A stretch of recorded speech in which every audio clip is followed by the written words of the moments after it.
आहे का नाही ही भूमिका आम्हाला कळावी. स्पष्ट बोला साहेब, स्पष्ट बोला.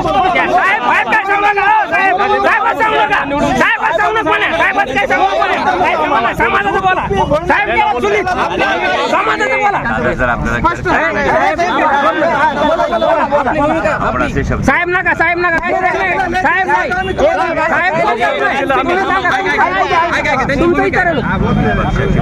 पक्षाची ना तुमचं माझी भूमिका विचार सांगा सांगा आम्हाला तुमची सांगा भूमिका मी तुमच्या सोबत आहे. आमच्या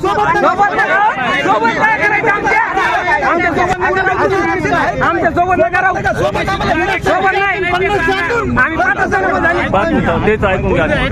काय आश्वासन दिलंय ते माननीय मुख्यमंत्र्यांनी जाहीर करा. आपण आधीच सांगितलं आपण त्याच्या सोबतच आहोत.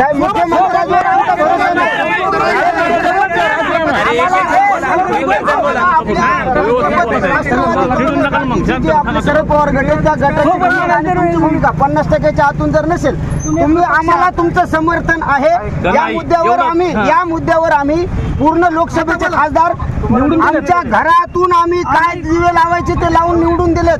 आमची भूमिका आहे की तुम्ही स्पष्ट करा, नाही तर मराठीच्या जीवावर पोळ्या भाजणं बंद करा. मग आम्ही आमचा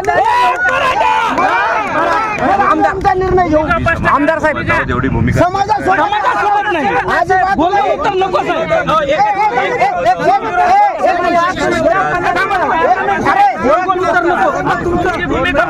पार्लमेंटमध्ये जी मागणी आहे, पार्लमेंटमध्ये जी सगळे मागणी आपण पार्लमेंटमध्ये शरद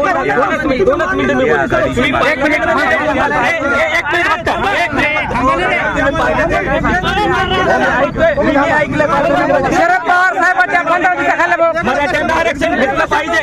2 मिनिटं थांबा, फक्त 2 मिनिटं. अरे 2 मिनिटं फक्त. मी पार्लमेंटमध्ये तुमचं भाषण ऐकलेलं आहे. त्या पार्लमेंटच्या भाषणमध्ये आपण म्हणलात की मराठ्यांना आरक्षण भेटलं पाहिजे, परंतु 50%च्या वर भेटलं पाहिजे. हे तुमचं वक्तव्य आहे. आम्हाला ते मान्य नाही. तुम्ही पक्षाची स्पष्ट भूमिका घ्या.